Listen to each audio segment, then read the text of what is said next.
Hey y'all, welcome to Team Hotel TV 2015 football edition, and welcome to week 4. But first, before we get into week 4 predictions and everything else, I want to remind everybody that this week coming up is Team Hotel Family Day. We want all the churches, all the family members, all the parents come out and support your players. IDB will be in force, Center Reach, BGA, we'll all be in force out there. So let's get into week 3's individual performances last week. I mean, we had some fantastic individual performance. I mean, we had George Cooper of the Panthers. In the first half, he did an MVP performance for the year. 7 catches, 1 TD, 2 interceptions, 2 pick sixes, right? 2 pick sixes, 4 PATs, 4 tackles, just an amazing game. And then you had Kashin Colson for the Vikings, 6 catches, 4 TDs, 3 tackles. Jeff Sampson for the Raiders, 6 catches, 1 TD, 5 tackles, 1 INT. Renee for the Colts, amazing kid. 5 catches, 1 TD, a pick 6 at that, another PAT, 7 tackles, a sack. Man, and then Shane Barlow. What else can we say about Shane? Shane has become the most improved player this year. He threw another six touchdown day. It's amazing. And then we had Kadir Chisholm, who has made Shamid the poster child for Team Hotel. 7 catches, 2 TDs, 1 tackle, and 1 INT. Guys, what do you think about these individuals? Yeah, we just got talent. A lot of people said the talent's decreased this year, but I disagree. I think there's a lot of good talent, a lot of good players, and they're spreading out throughout. It's not just a couple teams hoarding these great players. They're all over the place. Yeah, those kids perform really well. I guess we know they're all eating breakfast in the morning, so I guess more kids eat breakfast. We'll see more stats like this as well.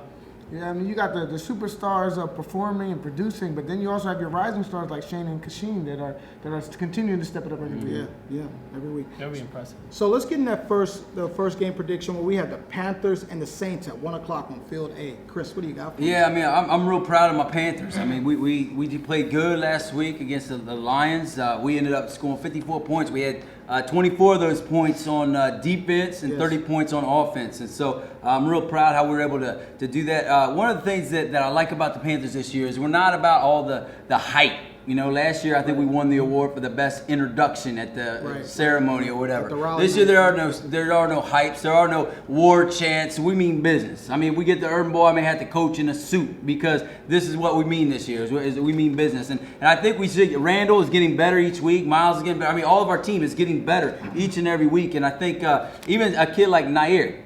Does anybody even know Nair? This kid shows up to practice week in, week out. He played. First game, second play, broke his ankle, and he's been still coming to practices, and he's still showing that. And that's the kind of he's coming to practices and all, and it's just showing the dedication and the brotherhood that's coming. And the Panthers, we're not going to settle for just wins and losses. We're settling for greatness, and that's what we're going for. And we're going to continue that greatness this week. We're not going to look down on the Saints. We're going to beat them 37-6.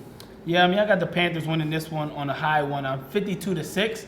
I just think that if Randall continues to feed George the ball, I think George could score 3 or 4 touchdowns in the first half. Randall is playing really well, especially since he's playing in 4 different leagues, and he's at every team practice trying to, just keep his rhythm going. But, I got the Panthers winning this one big. Yeah, the Saints, I want to give credit to the Saints. The Saints, they lost by a big margin this last week, but the dedication that they show week in and week out should be an example to all other players in the league. I never hear them complain. I never seen them get any kind of personal fouls.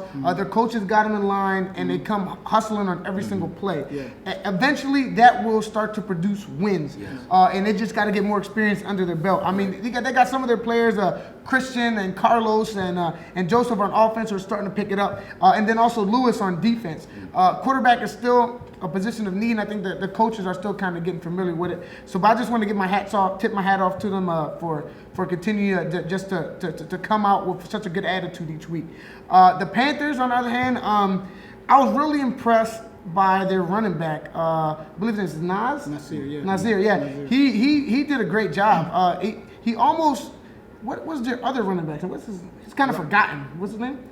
Rodney? Rodney, yeah. They didn't miss him a beat. I think he had a migraine or something, and he wasn't out there. But Nas looked explosive. Now Rodney's a good player, but Nas just has this explosiveness that they're gonna have to find ways to get them both on the field. And I think that that's a good problem to have if you're the Panthers. George and Devon, they did a great job anchoring that defense, and I think they are the true MVPs of that team because even though they have the most points offensively, they're scoring a lot of points on defense. And so it's not all Randall. Randall, I believe this was a fluke for Randall. And I think he's still one of the most overrated quarterbacks in the league. I think he's a very intelligent kid. He just, I don't think he just doesn't have what it takes to be a quarterback in this league, and I think the Panthers need to move on from him. Okay. I think he might have a good game this week. Being though the Saints defense is still learning. So I got them winning 30-20. But I think the Panthers really need to look at and evaluate another quarterback for that team. Okay. Well, I have to disagree with you with the quarterback situation. I think Randall is one of the most coachable quarterbacks I've coached. I don't know what Frankfurt High School was doing with this kid for the Seahawks, putting him at the starter. I don't understand that. I mean, you got a kid that's 5'6" playing starter, and you got almost a 6-footer who has an arm that can propel it to the moon. You talking about Mikey? That's his name, Mikey. Mikey, yeah. I don't understand what Frankfurt was doing, but I want to go to where you were talking about with the Saints. I think I was watching film on the Saints, and they are one of the most technically sound defenses. I'm watching them. They get to the area, they get to the zone. They're just not fast enough and what's the word you used? I don't want to say experienced.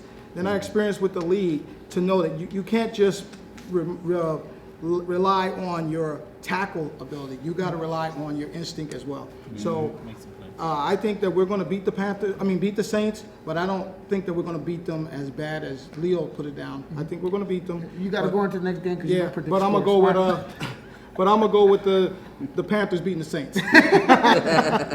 So let's go to that next 1 o'clock game where we have the Cowgirls and the Cardinals. Wow, wow! Can you believe this? First of all, the Colts get blown out by the Lions week 1. By week 3, they're blowing out the boys 26-6. It's unbelievable. Can you say that the curse of the Cowboys has reared its ugly head by week 3? Right, and for those of you who don't know who are new to the league, the Cowboys used to be the Redskins. In the beginning of the year, I said there was 3 big teams, and one of them was really the Redskins. And the curse they have not won much of anything since they've changed their names to the Cowboys. There shouldn't be a Cowboys in this league because they're cursed. And so it could be that, or it could be the wrath of God, because week 1, both the coaches and some others asked if they could use some pens of mine and also a whiteboard to write down some stuff, and I never returned it back, and it's gone somewhere. So I think it's the wrath of God on this team until I get that stuff back. They will not win another game until it returns in my bag, and I think as of now, we're going to have the Cardinals win this thing 30-29. The Cardinals, they just got to work on defense. Watch tape of some of the great defenses on this team. Learn your offense is fine. You got to continually get better on defense. It's the problem with them year after year after year. They fall short defensively. If they work on defense, they can win some games. It'll start this week against the boys. Musa looked very impressive against the Packers. I think he was just accurate tremendously. He played really well against the Packers. But I had the Cowboys winning this one 25-19. I think we're going to bounce back from last week. Me and my coaching staff have been watching a lot of film and meeting up every other day, because we need to get back on track. And I don't know what Chris is talking about, people stealing his clipboard. Something's wrong with him. There's a bunch of kids that, at the park that like to steal things. They don't play for the Cowboys. They might wear a green shirt or a light blue shirt, but they don't wear gray shirts. But the Cowboys will win this one 25-19 in a close one.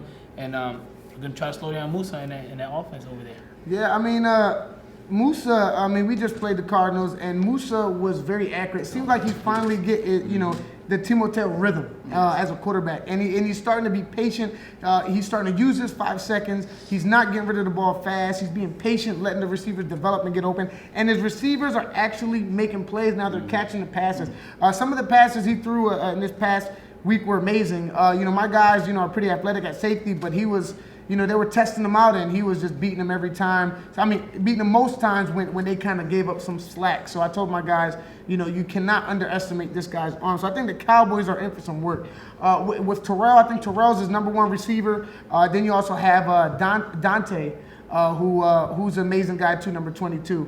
And you got to watch out for Quadir also. And Dimitri kind of beat us on a nice little, looked like a flag in the back of the end zone.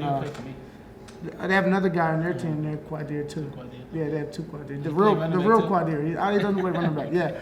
Now with the Cowboys, I don't know what happened. I mean, the Colts are a team, who are improving, but they're supposed to beat the Colts, especially if they want to contend for a championship. So I don't know. It seems like there's some clicks forming on the team. But I guess the real question is we're going to find out who's really dedicated and, who wants to see the Cowboys succeed. The leaders got to step it up. I know Butt is doing, doing the best he can to hold the fort there. But while we have Lil here, I'd like to ask Lil, who will be your starting quarterback this week? This week Against the Cardinals. So because you kind of benched your quarterback in this last game, who do you have starting? Well, depending on who comes to practice on Wednesday, and who performs the best on Wednesday, that's who's going to play quarterback. Because I believe your quarterback needs to build chemistry and be on the same page as the receiver. Therefore, they can have a good relation on the field. Now, if a quarterback doesn't come to practice, then we will move on and we would put anybody at quarterback right now. Gotcha. So basically, who are you thinking? Who are you thinking between who? Well, I can't predict who's coming on Wednesday. Well, who are your quarterbacks? Huh? Right now on the roster? Yes. I have Joe, I have Keon, and I have Dion. So which out of what anyone you think? Whichever one comes to practice on Wednesday. Gotcha. Yes. Wow. Or you think about adding anybody else? Adam? No. It's week 4. Come on. It's week 4. So in that game, I got the Cardinals winning. I'm trying to pick my score. 33-18. I think the Cowboys are just gonna continue to dismantle. Wow.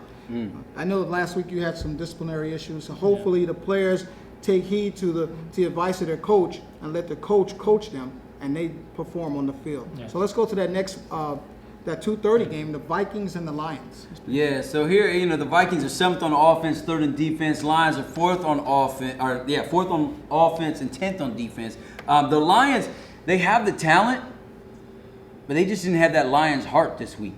And that's why they lost. And I think that they've got to look in. The quarterback they used this week wasn't bad. Like, he was pretty good. And I think that he's just got to gel with some of his players. There's some of the turmoil. They got to shake that stuff off, and they can still get in this playoffs this year. And I think they have what it takes to beat the Vikings, but they got to find that Lions heart. And I'm not sure if they have that yet, if they can gain that yet. So the Vikings, they're gelling. They're starting to get together. La Kumbaya going over there. I think they're going to squeak this one out 26-25. I got the Lions winning this one in a close one, 21-19. I think that loss last week with that blowout was needed for them. Maybe open up some their eyes over there on the coaching staff and on the offense as well. Let them know that this league is for real, and that the first 2 games don't really mean nothing. It's the last 4 games of the season that really counts on whether you get in or not. So I think that was a wake-up call for the Lions. I do believe they bounce back and win this one in a close one for the fact that I just don't have no faith in the Vikings. As long as Moses continues to play handball and not show up to practice and not take this league serious, I can't take them serious. And I know they had a slow start against the Saints as well. So if he has a slow start this week against the Lions will run away with this one. But like I said, I got the win in a close one. Yeah, the Vikings, they showed some life, against the Saints. And Moses he started to get to a rhythm, probably around, 10 minutes left in the first half. And then really kind of just kind of went downhill for the Saints after that. But his receivers, it seems like he's got a connection now with Kashin, who they're just kind of, I think they're paying a lot of attention to Shameed, and they're leaving him open, and that's a mistake. And I think it's kind of scary to see the Vikings with Kashin and Adarius, who I think are up-and-coming stars in this league, are starting to develop. And then you also have a guy like Yusuf, who I think is being a little underutilized over there. I think Tito needs to see less of the field. I think Tito, he's distracted. He said he wants to be a basketball player. I've never seen a 300-pound basketball player. But yeah, if that's what he wants to, you go for it, Tito. But you got to stay focused, for the Vikings. I think that's what it is, a lack of focus a little bit over there on the Vikings. But they have won 2 straight games. The Lions, on the other hand, I think they were just distracted. And I just think with all the distractions this week, they didn't think really. And I think another thing they're doing is they're bringing too many Northeast high school players on their team. That's a mistake. Being a Central High School alumni, I don't know what they're thinking. You know what I mean? These guys cannot pick up these complex systems that Kevin throws out there. They just run the ball. A-gap. That's it. That's all they know how to do. That's all they know how to do over there. Yeah, that's it. So when they brought the quarterback from Northeast, he'd never thrown the ball before because he used to running the ball. So he's got to get accustomed to it. I think Mach and Hassan have to rally the troops here, and I think they can do less talking and complaining after the game and start doing their talking on the field. And I think when they refocus themselves, and I think they will do it this week, I think they'll be back to a top 4 team in the league. And I got them winning this game 27-26, close one. I think the Lions get their groove back. That's a good one. That's a good one. I wanted to comment on what you said about the Vikings leaving out Shameed. I noticed that on defense, they moved him from safety to linebacker. So they're saying that he's the new Cam Chancellor in the Team Hotel League. I don't understand that strategy. I don't understand it. So, hey, that's going to do it for the first half of Week 4's picks. See you for the second half.